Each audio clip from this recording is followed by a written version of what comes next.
back. Alright guys, so second character we're going to be looking at today is we're going to be looking at Rona. Rona. So let's go ahead and take a look at Rona.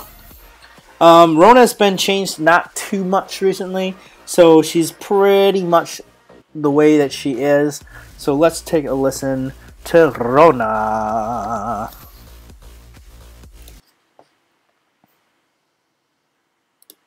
Hey, this is Ciderhelm, and welcome to the Vainglory Hero Spotlight. Today we're looking at Rona, a berserker who tears through teams as easily as single opponents. Rona is all about getting into battle and crushing her enemies. She's able to drive her enemies from her, using her extreme close-up damage to force teams to scatter. Rona's abilities use a special resource called Blood Rage, shown beneath her health bar. This rage is generated from her attacks and abilities, as well as when she takes damage. Since she doesn't use energy, items with energy and energy regeneration instead allow her to slowly generate extra rage while she's in combat. Rona's Berserker's Fury perk allows her to attack much faster than most heroes. The damage she deals with each attack is reduced, but make no mistake, this perk substantially increases how much damage she deals over time. Rona's Into the Fray allows her to leap to a targeted location. This deals a burst of crystal damage to nearby enemies, then deals a larger burst as the ground ruptures. This ruptured ground does not continue to deal damage, but will slow enemies attempting to move across it. Into the Fray generates rage when she lands on enemies. Additionally, Rona gains a surge of adrenaline when she lands on an enemy hero, briefly reducing the amount of damage she takes from any source. This damage reduction bonus stacks, meaning she takes significantly less damage when she lands her leap on multiple enemy heroes. I recommend learning this ability at level 2, but upgrading it first and taking its overdrive. Rona's Foe Splitter allows her to strike her target with both axes, dealing weapon and crystal damage and applying weapon effects. Rona spins her axes for a moment after using Foe Splitter. During this time, she can reactivate the ability to strike a second time, dealing more damage and temporarily reducing any healing the target receives. Foe Splitter's first strike generates rage. However, the second strike consumes all of her current rage and increases in damage based on how much rage was consumed. This ability's cooldown is reduced each time Rona lands a basic attack. I recommend learning Foe Splitter at level 1, but upgrading it last. When Rona activates her Red Mist ultimate, she begins whirlwinding, dealing constant, heavy weapon damage to all enemies around her. She can move freely during this time, but at greatly reduced speed. Red Mist cannot be activated until Rona already has a lot of rage, and it consumes rage each second that it's active. The ultimate ends when Rona runs out of rage. It can also be cancelled early by reactivating the ability or by using another ability. I recommend learning and upgrading Red Mist when it's available. Take the final upgrade instead of the overdrive on Foe Splitter when your opponents are staying grouped up during teamfights. Raw weapon power items are great when you want to deal more damage with Red Mist. Serpent Mask is particularly useful as the lifesteal works on the ultimate's damage, allowing her to survive longer during combat.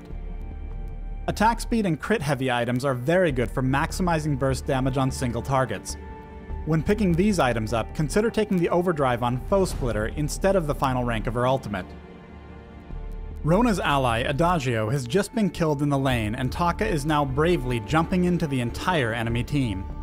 And of course, the scent of a little blood is more than enough for Rona to follow up. As she lands, take note of Rona's impact area.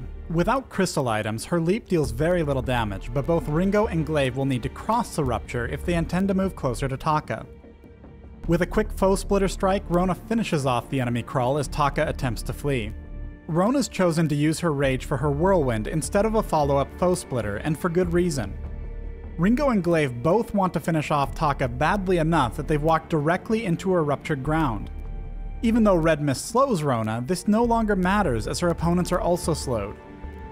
While Rona doesn't finish them off, she's left a pretty serious dent, and she's not only allowed Taka to escape, but also kept the enemy team from pushing the lane. In this fight, Rona's initial rupture helps split Adagio's teammates off from him and allows Celeste to easily bully him away.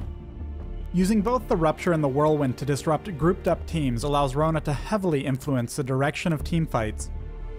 There's a couple other things that are important to understand both for Rona and for the people playing with and against her. Though Rona is a warrior, her damage and playstyle may feel more familiar to assassins and snipers.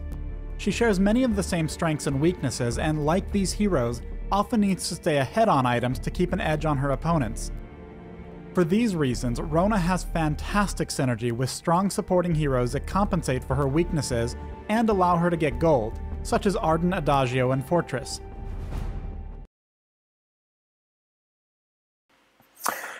All right. So there's a couple of things there that I think you guys should take note in that video. One is one crucial piece that Ciderhelm mentioned that I completely agree, and that is that Rona listed here as a warrior is not really true.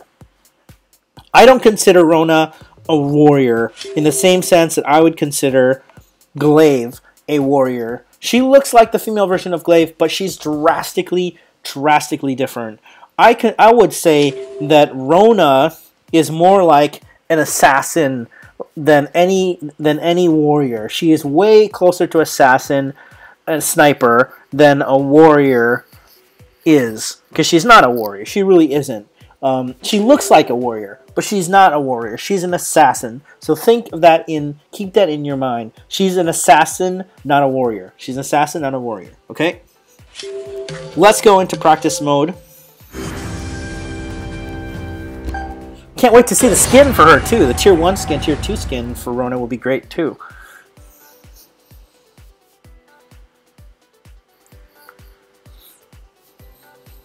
Okay. Build up my gold and my pot of gold. The battle for the Halcyon Fold has begun. Well, Rona is a difficult character to play as well because, again, with any assassin character or any assassin-like character, in the case of Rona, your timing is very crucial. Your timing of when to engage, when to use your abilities, when to get out of the fight, when to come back into the fight is all really crucial to Rona. Because like an assassin, she's super squishy. The difference between a warrior and assassin is the role that they play in the battle and in the game. Warriors traditionally have more upfront health and armor so that they can wade into the middle of the battle and initiate fights and soak up damage so that your teammates can then concentrate and focus on the enemy. They're also more versatile type characters where they can be more tanky, they can be more damage centric, etc, etc. Now assassins, their role is very specific. They're going after a single target, and a target that is by most cases already wounded or already about to die, and finishing them off. That's what assassins do, is they go after the weakest character to just kill that character off as soon as possible, as quick as possible, and usually in a surprise attack. So it's not like a Glaive just walking up to you and then just hammering you. This is, an assassin is going to be coming at you from a direction or from a bush or from a jump or something in an instant and doing damage and then getting away. Okay, let's get the levels. So now at level 1, I like to get that on my B skill.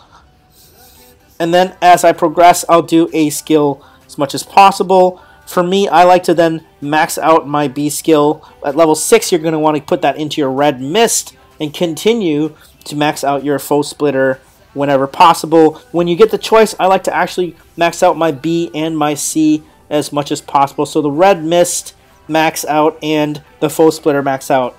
The Into the Fray, the A skill jump, is pretty much, from my point of view, a directional, a crowd control thing. It's not, I don't use A skill for damage. I don't even really use it for the slow. I use it like I would almost in the same sense as Sky's Death from Above, to prevent people from going a certain way, and if they go that way, they get slowed and they take damage. But usually what you can do is you can cordon them off. It's a good cordoning tool where you can jump in and then redirect enemies to run away a different direction. And that direction that you redirect them to could be into a mine, it could be into a waiting Taka, something like that. I also use it as a chase as well. So if I want to chase or if I want to get away. So for me, the Into the Fray is a movement ability, not a damage or an attack ability. In some rare cases, it can be used as an initiation, but in that sense, for me, it's more about getting closer to the enemy rather than initiating a fight per se. Okay, let's look at the first build. Now, for me, Rona is. Oh, I'm gonna build Rona weapon 10 out of 10 times. I'm gonna be building Rona weapon. I just don't find she does the damage as a CP. I think there are some people that are gonna play her CP and they're gonna experiment with her CP. I find that she's just so squishy, and she doesn't have the benefit of a Koshka or a Taka really to get away. But there are some people that will go Crystal. Well, we can talk about Crystal build, but I'm going to be very, very clear in terms of saying that she's pretty much for me is a weapon character, just like in the same sense that I would say Glaive is a weapon character. Okay, let's start off here with the items. Now, the very first items that I like to get with her is a weapon blade. So in that sense, I like to get the weapon blade first, and then I'll go with boots and things like that.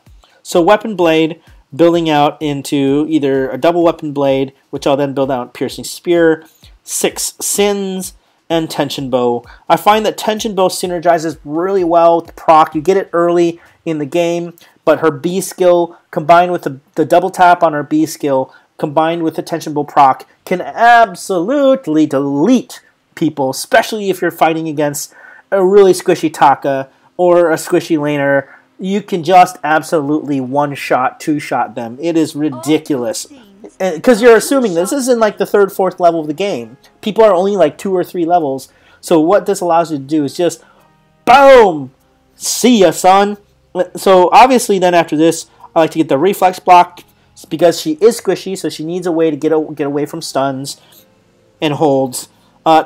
Tier 2 travel boots is a good item to get. The next, her movement speed is really important here. Again, because she is squishy, you want to maximize her chase and her escape abilities. So that's one thing you want to do.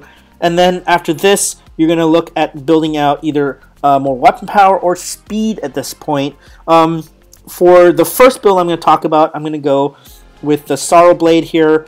And then I'm going to go with Critical. So I'm going to go with this build in the beginning, obviously building out here at the very end. Now what this does is this ensures that the hits that she's doing is maximum damage.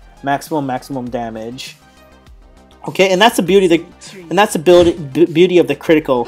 So you're seeing basically, you know, around 200, 172 basic damage. Let's see, what's the critical for her? Critical is going to be 460. 460 damage crit. 460 damage crit. No, crit only applies to basic attacks, not on abilities. Okay, so for the most part, look at the damage. 460 crit. Her basic attack is 172 damage. So 271, 362, 362 crit. So she's doing 460 to 362 damage per hit with critical strike. All right. Oh, I think the 460 damage was actually tension bow crit. So she's doing 362 per critical strike, and then with the tension bow crit, she's doing 460. Okay, so that's a lot of damage you're doing. Okay, and then you have the Sorrow Blade to buff any of the back end damage once tension bow starts to fall off. You've got that Sorrow Blade there as well, and she already has fast weapon speed. So in the recent patches, what they've done is they actually increased her weapon speed a bit than what it used to be, and that was one of the changes they made in 1.7, 1.6. So there's that 460 tension bow crit damage. Now keep in mind, if you combine a critical strike of 362, well, with the tension bow, so if you combine a tension bow and a critical strike, which is 460 damage per hit, and then on top of that, you follow that up with a B strike, a B hit strike here, which does 200, 300 damage, you're going to be doing 900, 800, 900 damage with one skill and one basic attack. That's a lot! 800 damage with one basic attack and one skill hit is ridiculous amount of damage, right? Where is the ancient So it's so much. And so what this build does is it maximizes her ability to just jump in, whack somebody, and just delete them. And you will. I mean, against any squishy character, Scarf, Vox, Ringo, Taka, Koshka, you will just delete them. You will just delete. How much damage does it do to the gold miner? All right, let's see. 376, 296, 296 basic attack. 376 with the tension bow crit. So it seems like with the tension bow crit you get 396. Basic attack is 276. Which, if we do the skill now, that's 296, 349. So about 800, 750 damage with the double tap on the B skill. So if you go in and you double tap, your first hit with the B skill is 215, then 287 on that. So about 500 for that one. Silly tree.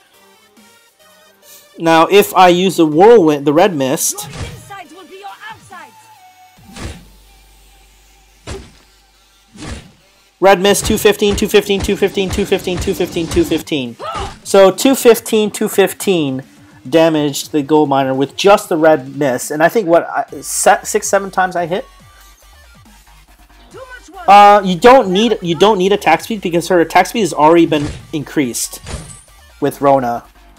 She's already got fast attack speed, so they actually buffed her in version patch 1.8. They actually gave her increased weapon speed. So you don't need that. And also the other part of it is that you've got critical damage. So you only need to hit the enemy like 2 or 3 times, and that's it, and they're dead, right? So this is one build you can do. Well, let's find something good.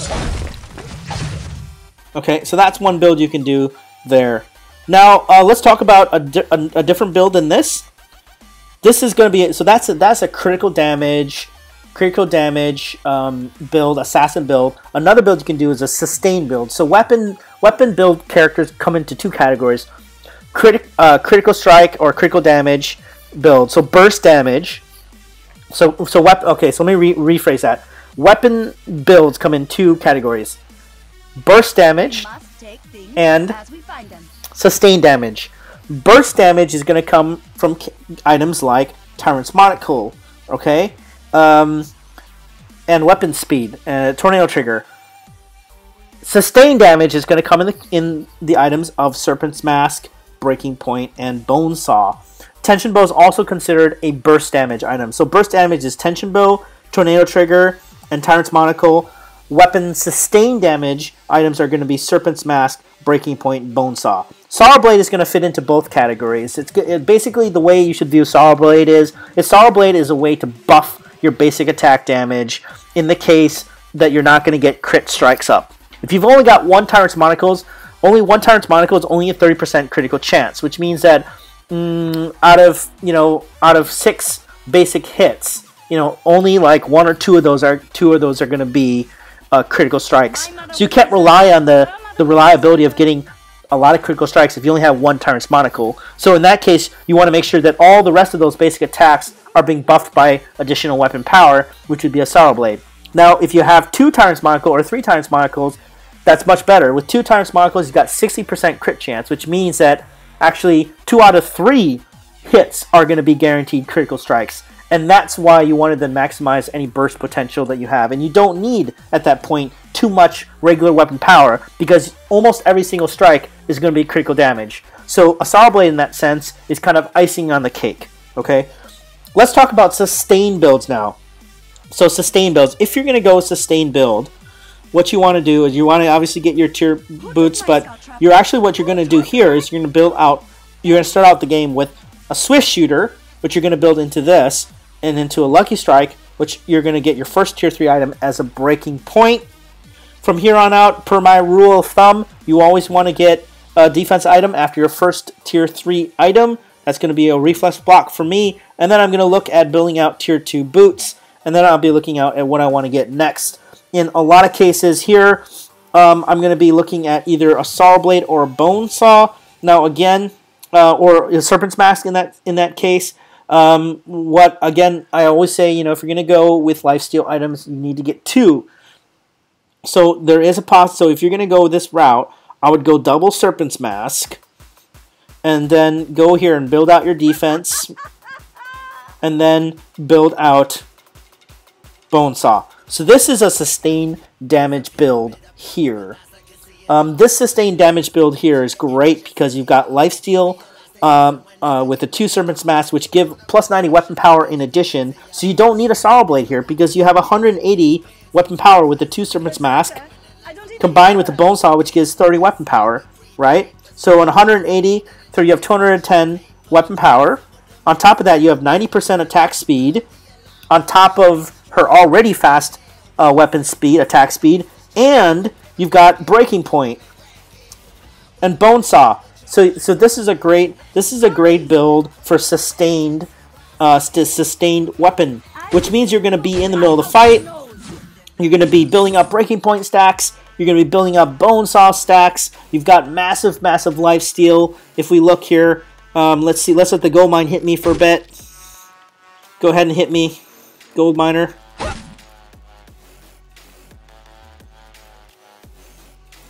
Okay.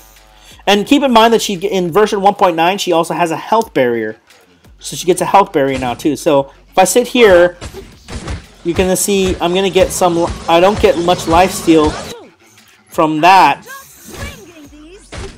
But you can see I'm getting lifesteal with the basic attacks. So I'm not getting lifesteal with the red mist anymore. So in the past, what would happen is that when you did your red mist in version 1.7, I believe it was, if you did your red mist with the 2 Serpent's Mask, you got lifesteal off of that. But they changed that because it was just like too OP.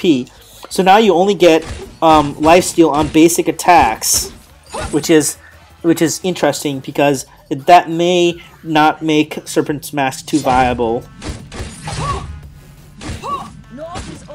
So if you're confident in the ability of kiting and things like that, then the double Serpent's Mask is nice. But the problem with the changes now is they took out her lifesteal. So now if you do Red Mist, you don't get any lifesteal from the Serpent's Mask. So in my opinion, I wouldn't go this route anymore because it's not worth it since they've changed. They changed Rona. Okay. Now, if you do go Breaking Point, if this build is still viable in a different way as a sustained damage. Now, what you're going to want to do here is you're going to want to buff your defense a bit more, and then from here on out, you may then go this way. So if I'm going to do a sustained build, I'm going to go. You need to buff more defense, and Aegis alone won't help you stay in the battle long enough to build up your Breaking Point. You're going to need 2 defensive items because Rona is one of the squishiest characters in the game. All right. So if you look at that, then you're going to build up the Breaking Point. You've got the Sorrow Blade and the Bone Saw. Now again, I don't need Tornado Trigger. I don't need Blazing Salvo because with these 2 items, I already get 90% attack speed. Okay, so what you're looking for here is you're looking to center around building Breaking Point stacks. And in order to build Breaking Point stacks, you need to survive. So that's why you're going to need the 2 defensive items here for this build. But again, for me, in my opinion, you know, I will say I strongly believe in the burst build, and the reason is because the way you need to play Rona. Let's talk about how you should play Rona. Rona is not an initiator, so if you see somebody who's playing Rona and she's jumping in before all the rest of your teammates are jumping into a fight, that person does not understand that Rona is an assassin, and they think that Rona is like Glaive, a warrior. Remember, Rona is not a warrior. Rona is an assassin. So with that kept in mind, what you need to do is you need to action in on an enemy after it's clear who the target is. And hopefully that target has taken a little bit of damage so you can come in and clean up. Now the great thing about Rona, and this build in particular, is that the amount of burst damage that she's doing with this weapon build is far greater than what a Taka would do, actually. Because Taka's actually been nerfed. So Taka's burst damage in weapon is gone down a lot compared to Rona, whereas Rona will just absolutely delete you in 2 or 3 hits. Taka, actually, you have to kite quite a bit. And that puts Taka in danger because he's very squishy now, too. So the thing is with Rona is you want to use your A skill to cordon off an enemy to prevent him from escaping, or if he does run into it, he's slowed, and that will allow you then to kite and then do this burst damage that we're talking about here, right? So let's say a scenario here is that an enemy is here, right, and he's running away this way. What you want to do is you want to get ahead of him so that you're putting this down and he's going through it and slowed, or he has to turn around and go back this way. If he goes back that way, hopefully your teammates are there and they can finish him off, alright? So that's one thing you want to do there. So that chasing ability is really great with Rona. The other thing you can do is if there is, like, let's say your teammates are here and your two teammates, Catherine and somebody else, have started a fight here. So Catherine stunned somebody here. What you want to do is you want to jump in right directly on them, hit your B skill, and then double tap hit your A skill, or your B skill again. So you're getting that double B skill tap, and that's what's going to get that big burst of damage and that big crit out of the enemy, right? Now, keep in mind that when you do your skill hit, the amount of damage you do on that double tap of your B skill is correlated to how much blood rage you have. Now, that's the yellow bar underneath the name here. Now, the more blood rage you have the more that second hit is going to hurt, right? And that's crucial. So you don't want to always just hit right away. If you just double tap it right away, and your blood rage is really small, you're not going to do a lot of damage. If you wait just a half a second for the blood rage bar to get a little bit bigger, now keep in mind you also accrue blood rage when you're getting hit by the enemy. So then you can maximize that hit as much as possible, that damage. The other thing you want to do is what's really nice is what you can do is when your Catherine has stunned an enemy. If your Catherine has stunned an enemy here, you want to jump in, and instead of B skill hit, you actually want to hit your red mist. If it's up, you want to hit it right on the back of a stun, because that person can't move. So you're just sitting there whirling, doing your red mist on top of that enemy, right? And that's what you want to do. Silly tree. And that's one thing you can do. But keep in mind that again, your red mist isn't going to be doing tons of damage because it's an ability not tied to your crit. I mean, you're still going to do some damage, but it's not going to be as much as if you actually kited with your basic attacks in this sense, right? Can TB be replaced late game with Bonesaw? The reason why I keep TB instead of go to Bonesaw is because Bonesaw, again, is a different item. The build that I'm talking about here is a burst damage item. Bonesaw is not a burst damage item. Bonesaw is a sustained damage item, which means you have to be in the fight long enough to build stacks. If you're not building up more than 5 stacks on Bonesaw, or more than, well, let's say more than 3 or 4 stacks on a Bonesaw, then it's not really worth it to have Bonesaw. And this even I have an Aegis, Rona is still very, very squishy in this sense because her basic health and armor and everything is really, really, really low. So that's one thing you want to think about. Okay, so I wouldn't recommend to get Bonesaw if you're doing this burst build. Okay, and keep in mind that Tension Bow still has a 10%. Still has a 10% armor piercing, which is still pretty good. So you will want to keep it around just for that as well. Now, if you are partnered with a laner, okay, if you're partnered with a laner, and that laner is a crystal, and the enemy has gone really heavy armor, like every single enemy has bought tier 3 armor, in that case, you may want to consider a Bonesaw at that point. And maybe what you do here is you get rid of the Sorrow Blade and you go into the Bonesaw instead. Okay? Now, the reason why I do that is because then you have a 10% armor piercing and you have bone shredding stacks. Alright? You will still get quite a bit of damage to the 2 Tyrant's Monocles. If you can only afford 1 Tyrant's Monocle and you still need to get some sort of armor piercing, you can always get the Piercing Spear, which gives an 8%. So an armor piercing of 8% plus the 10% here, 18% armor piercing is still good. It's still good. Because keep in mind, armor piercing is an upfront true damage versus armor shredding. Armor shredding is you're shredding armor over time. So what happens with armor shredding is that all the damage that you do to the enemy gets calculated and armor gets subtracted from that damage before it hits your target. Okay? Which means that if they've got a ton of armor, the damage that actually ends up hitting your enemy is going to be really little. Unless you're doing just so much damage that even a little damage is a lot, right? But whereas with armor piercing, if you're front loading all your damage, like an assassin character, you're getting an immediate payoff because 18% of that immediate burst damage is going to hit the enemy right away. And it's going to hit them up front. So that's important because if you're front loading everything into 1 or 2 critical strikes, you want to ensure that you are getting 18% right into them and hitting them, not doing the damage over time after the bone saw starts shredding the armor. Because you may not live that long. You may be dead because you're an assassin and you're squishy. Okay, so keep that in mind. I crossed the donkey bridge. All right. And the other part of this is that because this build is built geared towards assassin style of play, you want to make sure that you are jumping in from the bushes, you're staying hidden, you're not running in front of your teammates, you want to stay back a little bit. You need to make sure that you are clear on who's the target on the enemy team.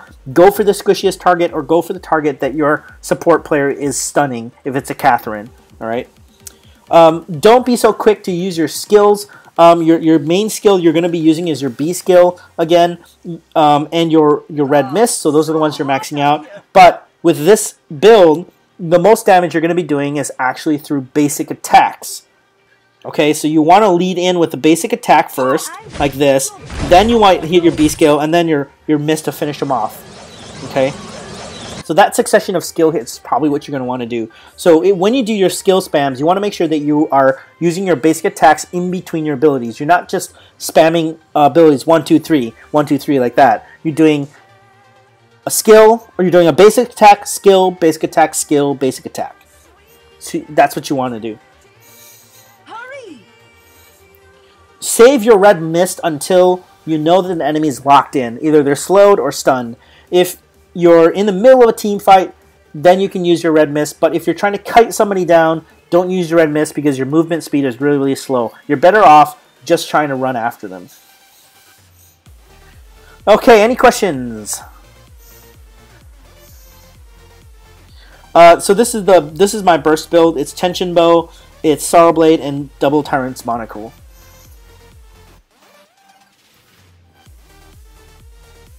Weapon sustain build. Let me build out the weapon sustain build. Weapon sustain build is going to be breaking point, sorrow blade, bone saw, and another armor. So more defense here. That's going to be my weapon sustain build. Those are the two main weapon builds that I would look at doing. For me, I prefer the assassin build over the weapon sustain build in a lot of cases, simply because she's really squishy, and even in cases of having an armor and an Aegis, she's still going to die pretty quickly if you're facing a burst enemy. So in that sense, and the playstyle I like to do is assassin playstyle, where it's very dynamic, you're in and out, you're in and out. So in that sense, I actually prefer the burst build.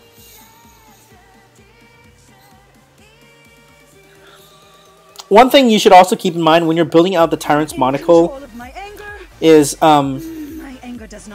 keep in mind that in the early game, what you can do is you can go heavy steel, you can go heavy steel and 2 minions feet here if you want to get the critical damage up faster, right? So you can build it out this way. So you get your tension bow, and then you get your heavy steel, and then you buy 2 minions feet. And the reason is this. Tyrant's Monaco is a 30% crit chance, 30% critical damage, and plus 50 weapon power. A heavy steel is plus 55 weapon power. Each minion's foot is 10%. So you get 20% critical chance, 20% critical damage, and plus 55 weapon power. So it's virtually the same as a full Tyrant's Monaco, but the cost is much, much lower. So then what you can do here is, as you're trying to build out that, you can also then continue to build out your Lucky Strikes so that you're even closer to that Tyrant's Monocle, and you can still build out your Tyrant's Monocle later should you have the money. So you can always then build out this, and then build out to your Sorrow Blade, and then build out to your second Tyrant's Monocle, and you can do it that way. If you have a sustained build, Red Mist basically uses... No, you still want to use Red Mist. It's just not your first go-to skill. It's something you'll probably want to do when you have either all the enemy packed tight together. If you do it after you have a few stacks on your breaking point up. So the key thing is to get stacks up on your breaking point. Once you have even 3, 4, or 5 stacks on your breaking point and you hit your Red Mist, then the amount of damage you're going to do is a lot. Because with 5 stacks of breaking point and a Red Mist, you're going to be hitting them with AoE damage off of those breaking point. Because breaking point stacks will still be up for a few seconds, even if you're not hitting them with basic attacks. So you can still benefit from the damage until you start losing those breaking stacks. The only way I would recommend Shiver Steel is if you're very, very confident you're not going to get stunned, or you're not going to get hit by a CP Vox or a CP Scarf or a CP Celeste, because if you do that, you're leaving yourself very vulnerable. Even though Shiver Steel gives you plus 500 health, it doesn't give you any trigger reflex block. It doesn't give you any shielding or armor. So that's the problem with running the Shiver Steel on you. I would highly recommend, if you are with, let's say, a Catherine, which I think works the best for her, a Catherine or an Arden, one of those support players should be carrying a Shiver Steel for you.